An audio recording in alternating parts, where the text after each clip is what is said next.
Hello, welcome back to the channel. Today, we're diving right into how to build a robust ticket sales system using Airtable. Let's go.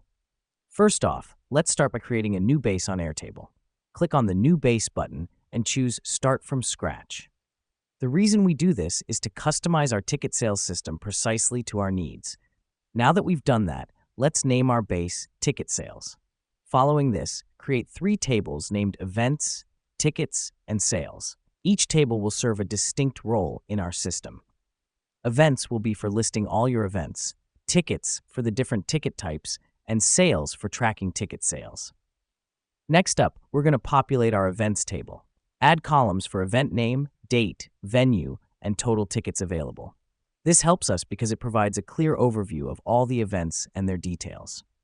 Great, now let's move on to our tickets table. Here, add columns for ticket type, price, and associated event. Link this table to the events table by using a link to another record field type for the associated event column. This is crucial as it helps to keep our data synchronized across tables. Now, onto our sales table. Add columns for buyer's name, ticket type, event, and purchase date. Just like before, link the ticket type and event columns to the corresponding tables. This ensures that every ticket sale is associated with the correct event and ticket type. Now let's add a quick automation. Under the Automations tab, create a new automation that decreases the total tickets available in events every time a new sale is recorded in sales. This is important to keep your ticket stock up to date. Finally, create a dashboard using Airtable's apps.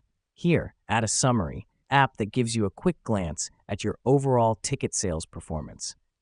This helps us because it provides valuable insights at a glance, which could help you make better business decisions. And voila, you now have a fully functioning ticket sales system built using Airtable. It's that simple.